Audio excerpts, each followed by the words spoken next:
Okay, I had a little bit of interruption, but this is, I guess you could say, part two of the same video.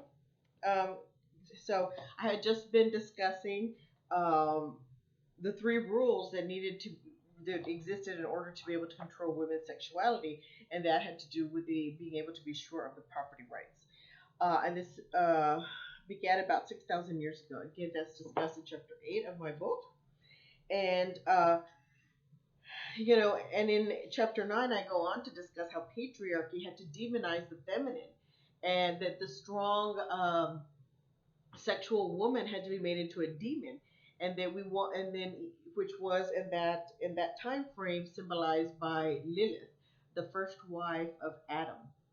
And the first wife of Adam was said, if you're not familiar with the story, was said to be made of the same earth as Adam, and so they were seen as equals. And so she wanted to be on top. She wanted to be treated equally, and not be dominated. And she refused to be submissive, and so she left Adam and went off and lived her own life. And the story goes on to say, a lot of things, that she procreated with demons, and all sorts of things. And then, but you got the idea.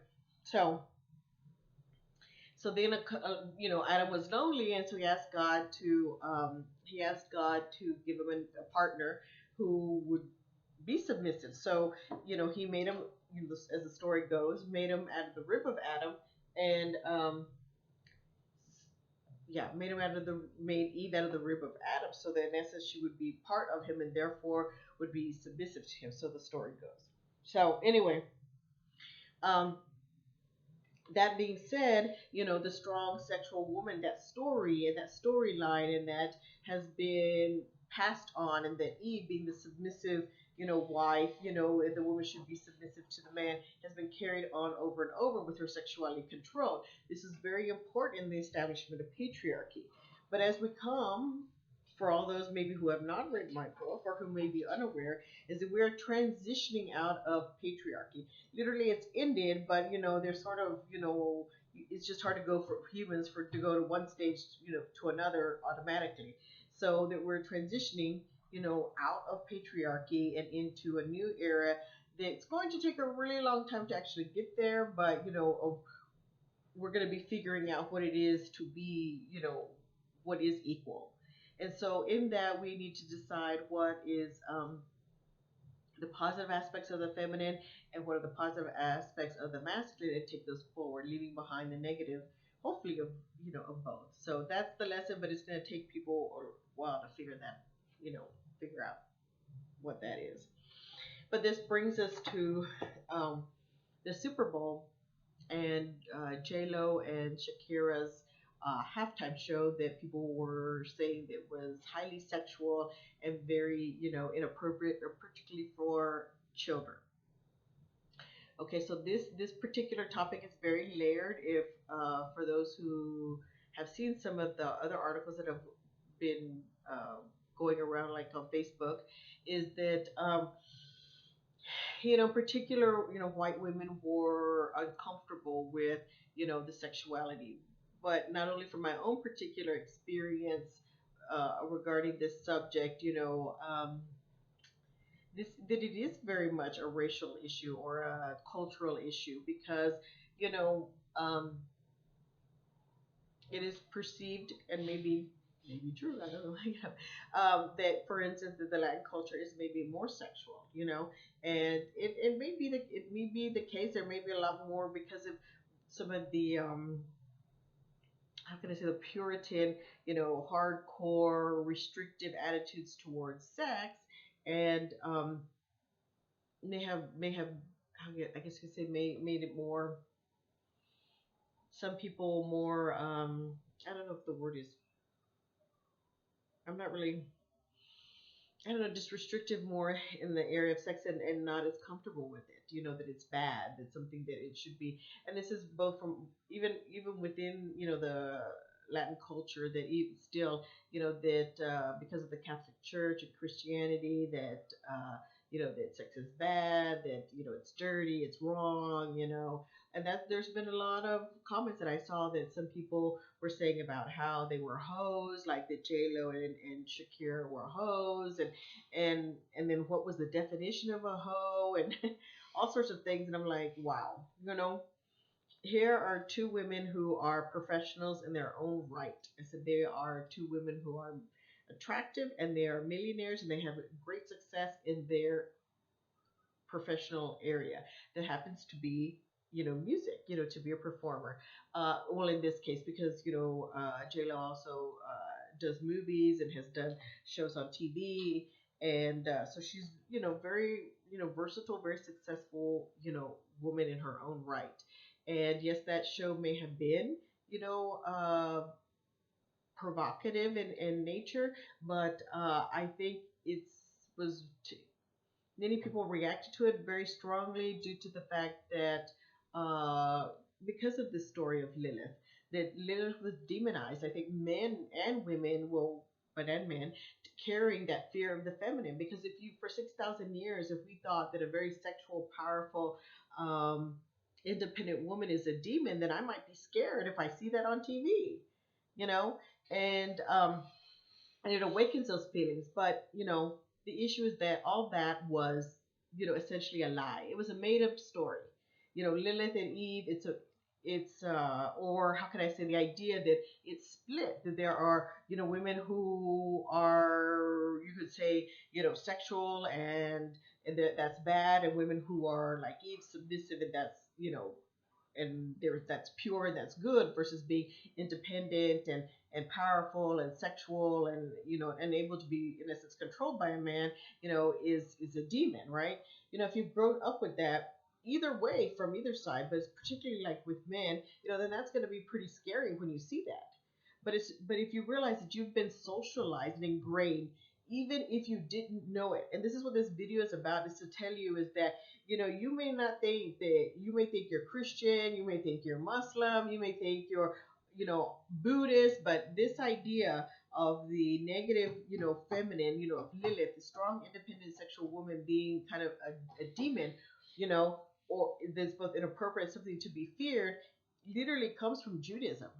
So for everybody who thinks that they're not being influenced by Judaism because they're not Jews, are completely and utterly wrong. Oh, and that's just one thing. There's so many things, that so many things that are Jewish in nature, that influence everyone, even if they, because people have, because it's been going on for so long, they don't realize what the source of that particular way of thinking or information is.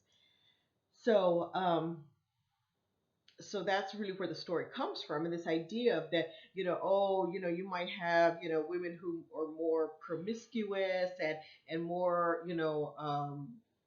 where you could say maybe that's than other women, and that's not necessarily good. But the reality is that you see two different distinct maybe groups of women, more because of they believe the same lie. They believe the same story, that Lilith, the strong sexual woman, independent woman, and the submissive Eve are two separate people. Like the Virgin Mary and Mary Magdalene are two separate people, and they're really not. Women are the same. We are the same. The only reason you start to see the difference is because we all believe the story. So one said, "Oh, I want to be this way." One said, "I want it to be the other." Now, there are differences in relationships and sexual activity, and how people manage their sexual lives to in degrees. It's based on consciousness level. It's not about oh, there's good and bad, two groups. It's about consciousness level. At lower levels of consciousness, you're going to be more promiscuous. You're going to be more in essence, I guess, maybe have a variety of partners, many more partners, a lot of partners, because there's lack of impulse control at lower levels of consciousness, and you're going to act upon the sexual desire whenever you have it. As you go up consciousness level and your consciousness level grows in the area of sexuality, you'll learn to control that instinct, that drive, more and more and more. You'll eventually be able to narrow it to the partner, to reduce the number of partners, eventually reduce it to like a handful of partners. You'll eventually reduce it to the fact that you're like, oh, emotion needs to be involved in the sexual act, because at these lower levels, it's just instinct. It's just feeling, having a need and feeling the instinct. There doesn't necessarily need to be emotion. But as the level of consciousness grows, you eventually get to the point where the sexual act must have emotion. And then, there are other higher levels where where you have monogamy, and then at higher levels, you might have be in a partnership in which there is no sex, and that is uh, that would be the highest level, but that doesn't it's not attained in one lifetime.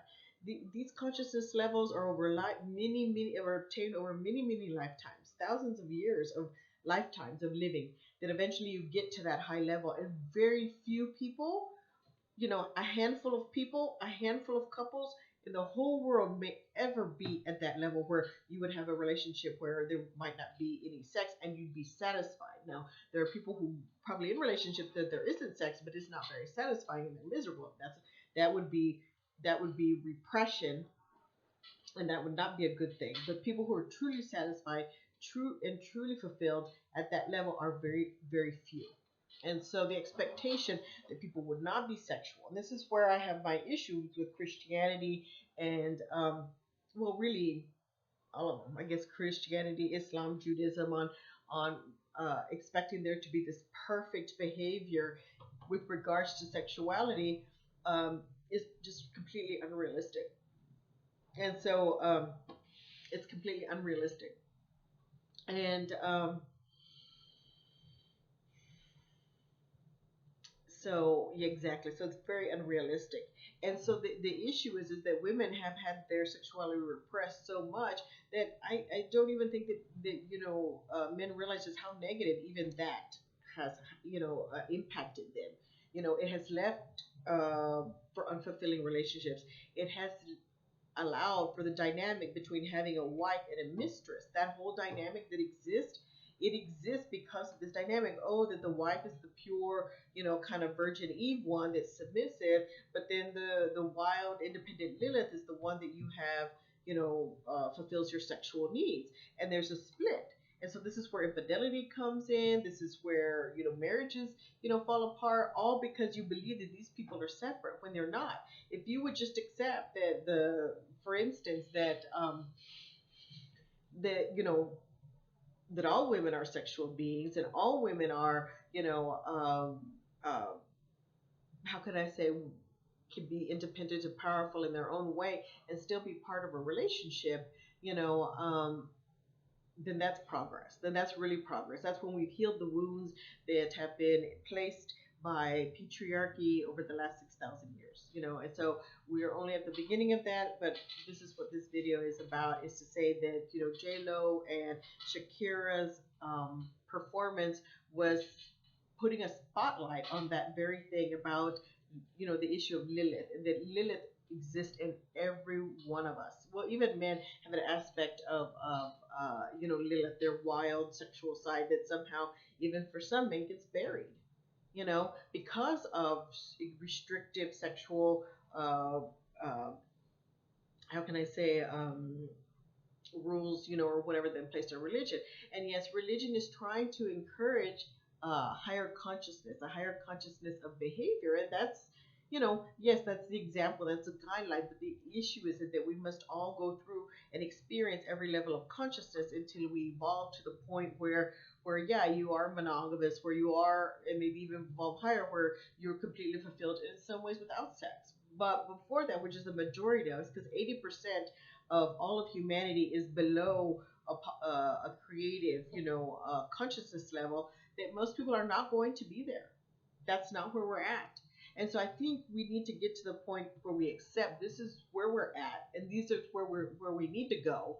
But that it's okay if we're not there yet. But at the same time, always working to improve ourselves and to get to that understanding, so we're, that we see what the goal is, but not beating ourselves up because we're not there. And I think relationships between men and women would be more fulfilling if, we sort of accepted, the reality of people's lives, both, sexual and otherwise.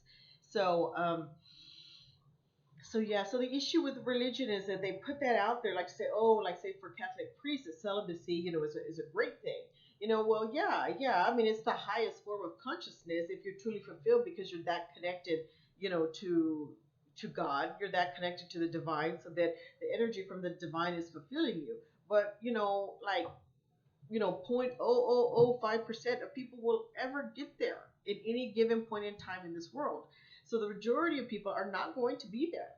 And so to like expect people to be there and then for them to be shamed or feel bad or guilty because they're not there, people need to understand it's a process and we're all at different stages of the process. And so therefore there's going to be imperfection. There's going to be all these stages. And so to say that the world is better, not be, sexual, well, that would end up, also, inhumanity. So, sex does have to happen to maintain the race, the human race to keep going. And so it is important, but it's also health wise, and it's also to keep relationships, healthy, connected, happy, and fulfilled, So, yeah, so I think we need to end this lockdown on women's sexuality. I think it needs to be more open. I think it needs to be more embraced. I think so there's a healthy expression of that, and I really think that's what you saw on on Sunday, at the Super Bowl 20 of the year 2020. I think that's what you saw. Two women who are professionals at the height of their careers, dancing, having fun, trying to express themselves, the joyful expression of their culture and of their artistry and their genre of music. And I think that they did an excellent job of that, and I think that we need to embrace that. So I also think that yeah, so I think there were racial things because you know I think there was some cultural issues. I think it was derogatory towards the Latina culture by saying that it was overly sexual. I think it was derogatory to women in general, and I think that we need to learn to encourage and embrace. Oh, I guess that the sexuality of women, that it's okay, and that every woman has Lilith in her. Everybody is an independent, powerful, sexual woman. Nobody is Eve, really. What is? Nobody is really Eve. There's no real Eve, and if you're Eve, it's like you're suffocated and you're controlled and you're deprived and you're not really in touch with your own your own self, your own body, and so that's what I wanted to say today with regards to that. It's a little bit delayed, but I did, but it gave me a chance to see everybody's comments on Facebook and the discussion. But I do think that many men reacted also negatively because of the fear of the feminine. Because what happened, that's been, what happens when women are strong and they're powerful and you can't control them sexually? What happens then? That's like, whoa, that's too much for some men. And but I think it's a conversation that we need to have, and I think that we need to discuss it more as we move into new times where we not only gain a balance between the masculine and feminine, where we move out from the unconscious feminine, where many for a long time humanity was at, into a more conscious feminine, into a more conscious masculine, and to reunite, you could say Eve with Lilith. They're not two separate people, that they're all encapsulated in each woman. And to really realize that it being separate, it was a lie. And it was, or maybe, best said, it was a truth with an expiration date. Because I think we needed to believe that lie to really move patriarchy in, and for patriarchy to get to its heights. And in some ways, for the women in the feminine to be put down to its lowest low. And there was a purpose to it, and that's for another video. But it's already discussed in my book if you already want to know and don't want to wait for the video. But there was a purpose to it, but now we're coming out of that. And so this is where we're at right now, to do away with those myths that there was a separate Lilith and Eve, and that the masculine was I guess, superior to the feminine, and those types of things. So we're coming into a time we're having to reconcile all these differences and get into balance, all these things, and reunite them, and then gain balance between all the energies, between Lilith and Eve, between you know um, the masculine and feminine. And again, this is promulgated, by from religion, but at the same time, um, when I say that it was a lie or a truth with an expiration date, if you look at the Old Testament, the Hebrew Bible, you'll see that in fact, there were already references of things changing. And for instance, we start out where, you know, um, in the development of the earth and the population of the earth, there was a lot of relationships that were considered okay at that time. But then in Leviticus, it changes where, like, having sex with like family members or whatever became uh, taboo. Incest became a taboo where before it wasn't so much because we were populating the earth, right? So, so the rules change. Leviticus said one thing, and then okay, you could also see in some ways with the New Testament, kind of saying that it, kind of came along and changed the rules from the standpoint of before maybe it was a misunderstanding, but before saying you know I guess about that in essence that how can I say that salvation or those types of things was for everyone. It just wasn't for you could say the Jewish people at the time. That that's a whole other subject. But anyway, but as we can see, there were certain things that we believed or learned to believe, and then maybe or they were even misunderstandings in some cases. But then we got new information that changed it, and so they said, oh, it's not like this entirely anymore. It's like that, and so this is so. So there are examples even in the Bible that show that things do change. There's truths that exist for a certain time period, and then things change. And then there's we say, oh no, can't do that anymore. Now it's like this, and oh yeah, no, you thought it was like this, but now it's going to be like that. So things do change, and even in the Bible, it does indicate that things do change. And this is one of those things where this whole issue between the demonic, sexual, powerful, independent woman was a demon, and Eve, the submissive Eve, kind of being like the Virgin Mother, two different people, but they're really, really not. So Mary Magdalene, the prostitute, and the Virgin Mary, same people, all women. One. There's not two sets of women. There's just one set, and all of them have all those energies. It's just that they had to split and choose one at the expense of the other. And it's now time to reunite that, to reconnect with all those energies, both, and then that will, lead everybody to both be healthier within themselves and within their relationships with their partners. So anyway, that's what I have to say. So I will be putting out more videos. Hopefully, trying to do one every day. From now on, I will be more active. So it's great to be back, and I hope that y'all will stay tuned to my channel and see more of my videos. And please comment and share, anything that you would like me to. If there's anything you would like for me to discuss in particular of any interest, I'd be welcome to that input. Okay, thank you. Bye.